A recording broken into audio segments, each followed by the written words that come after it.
Você está preparado para descobrir um segredo que foi escondido por séculos? Uma história esquecida pela maioria, mas que tem um peso gigantesco na nossa fé. Hoje eu vou te contar quem realmente foi Ana, a avó de Jesus. Uma mulher que viveu o impossível. Uma mulher que enfrentou a vergonha, o silêncio de Deus e ainda assim se manteve firme. Uma história que vai mexer com você.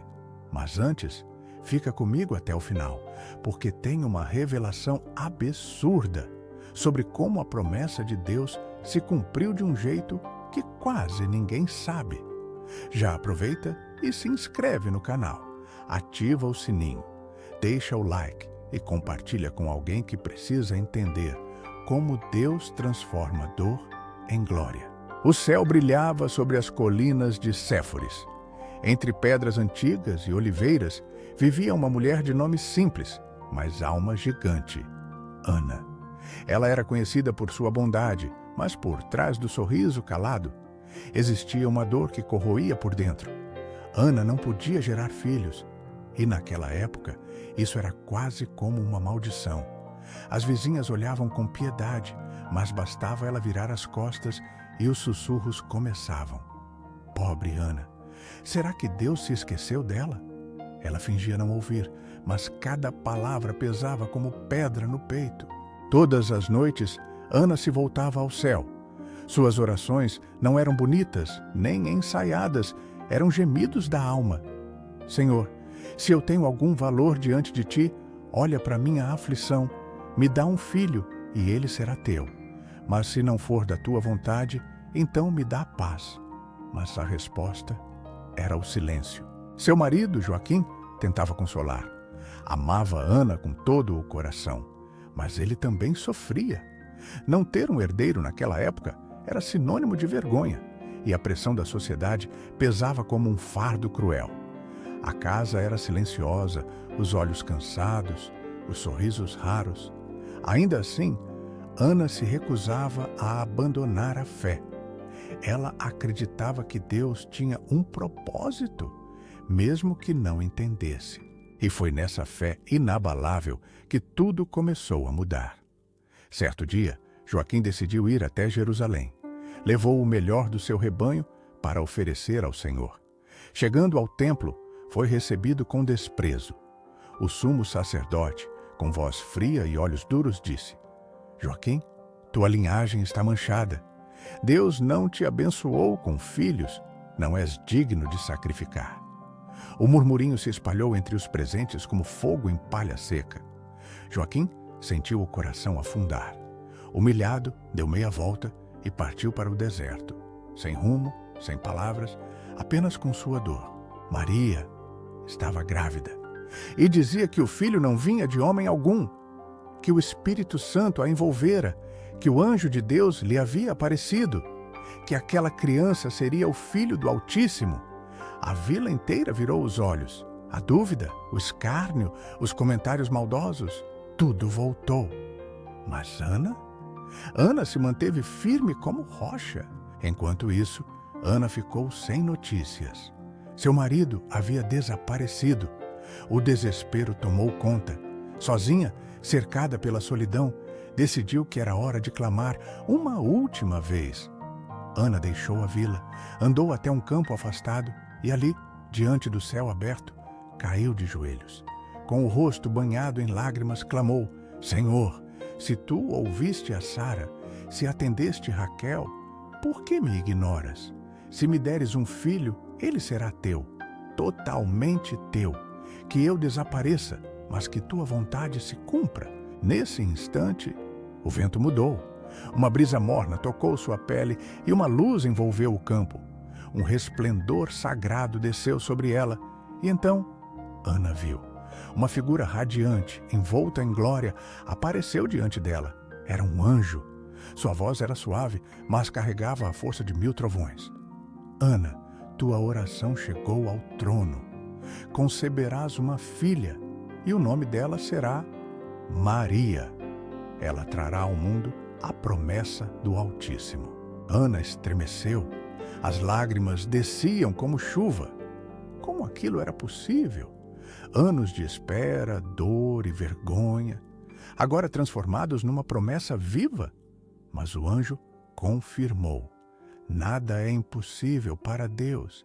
E com isso, desapareceu.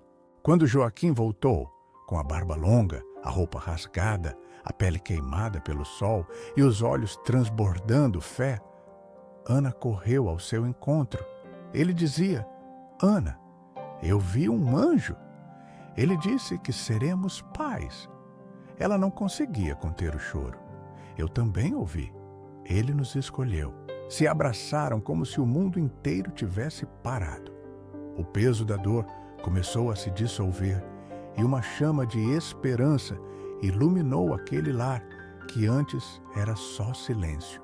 Meses se passaram e Ana finalmente concebeu. A cada dia, ela acariciava a barriga como quem segurava o céu com as mãos. Sabia, com cada fibra do seu ser, que aquela criança não era comum, que sua filha nasceria para algo maior do que qualquer mente poderia entender. E quando o dia do parto chegou, o som do choro da bebê preencheu a casa como um cântico de glória.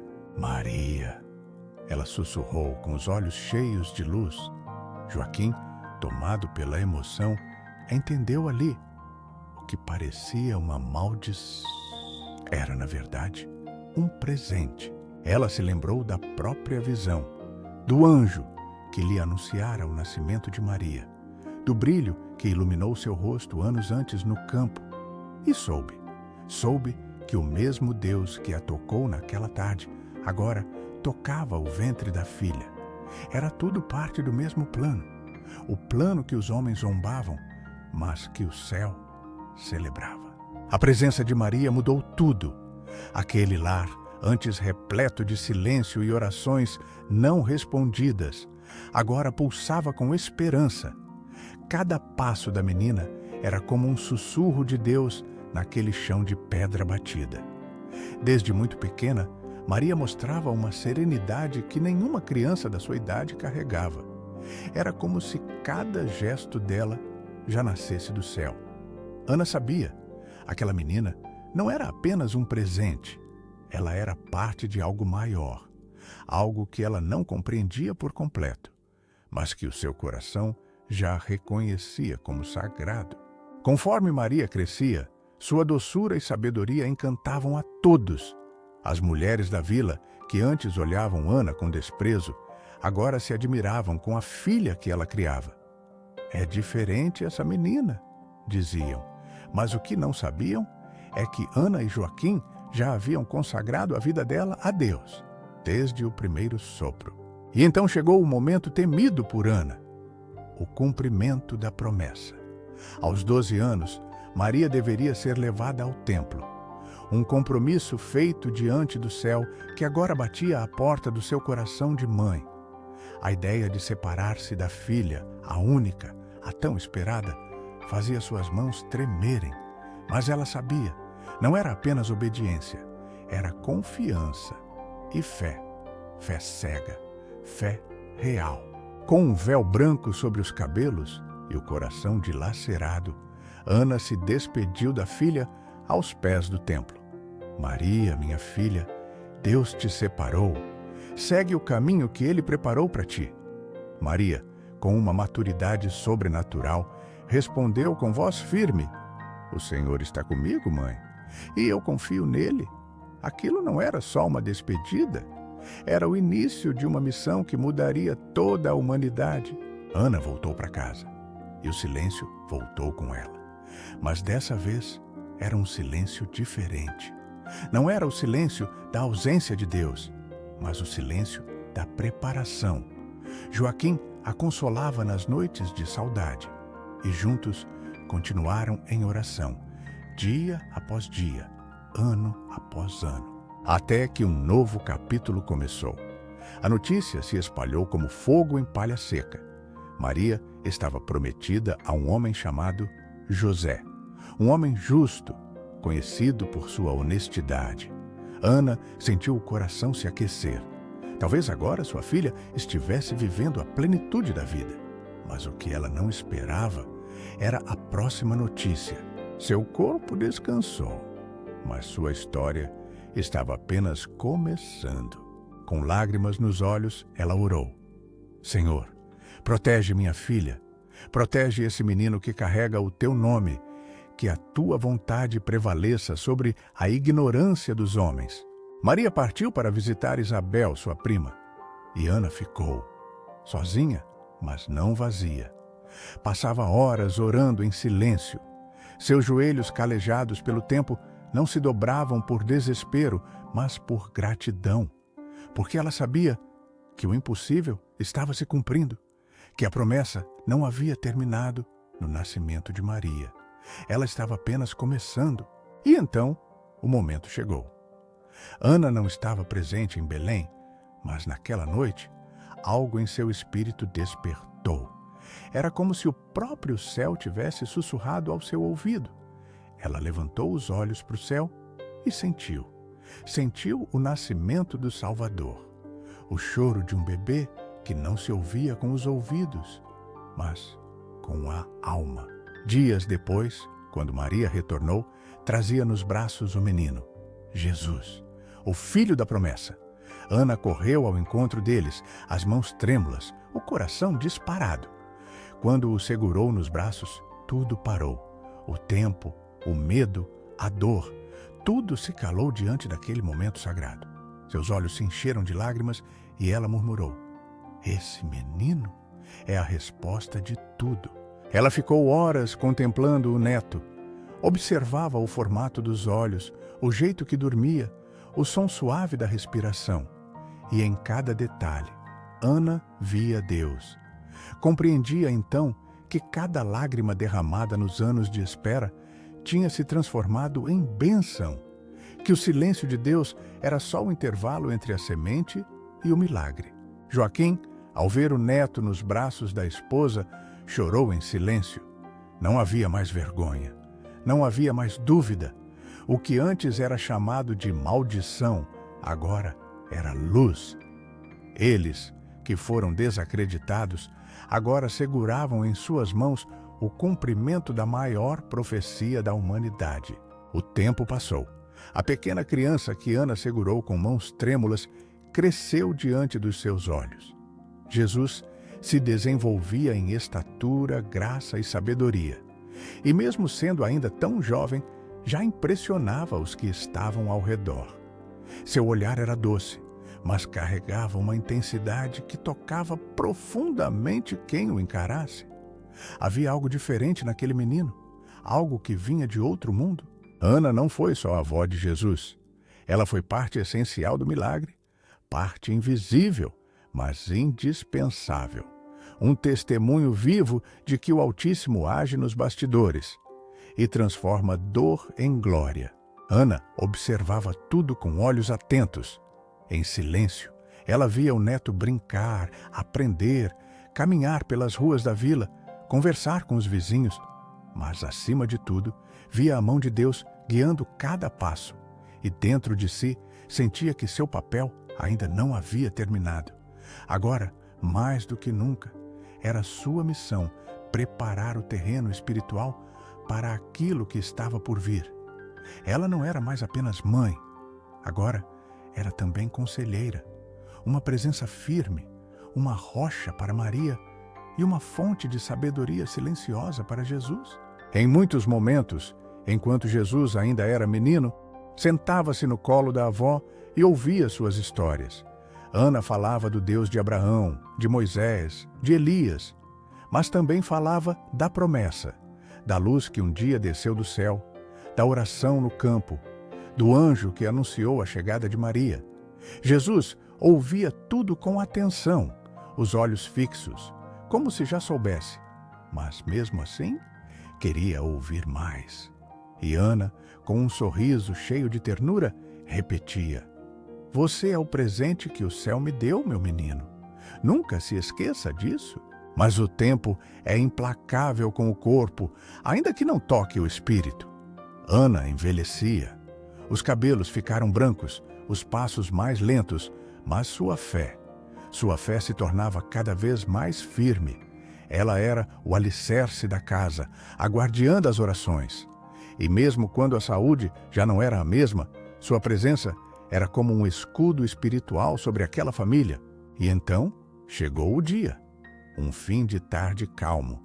Ana sentiu que algo dentro dela estava se despedindo.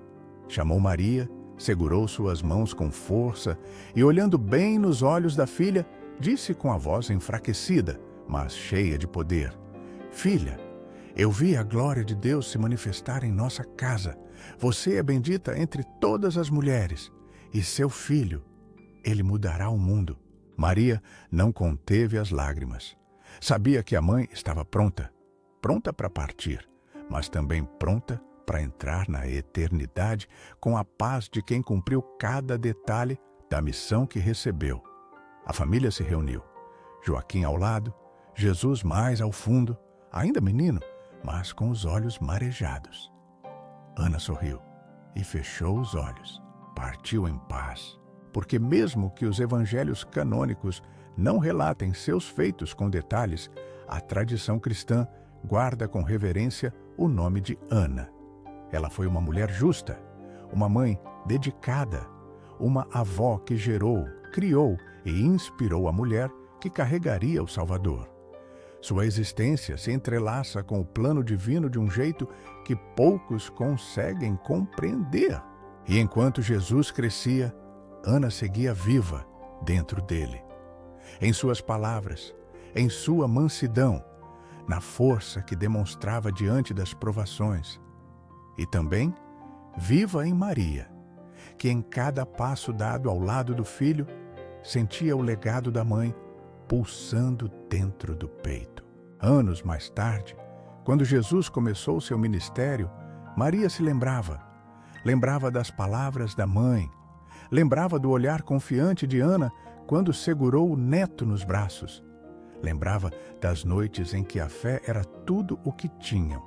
E era essa fé que agora sustentava Maria, enquanto via seu filho curar, ensinar, amar e caminhar rumo ao sacrifício.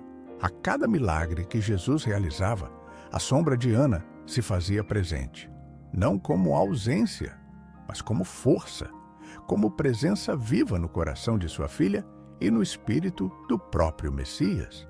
Porque Ana não preparou apenas um corpo, ela preparou o coração de Maria, e foi esse coração que sustentou o Salvador até o fim. E quando o fim chegou, Maria se lembrou.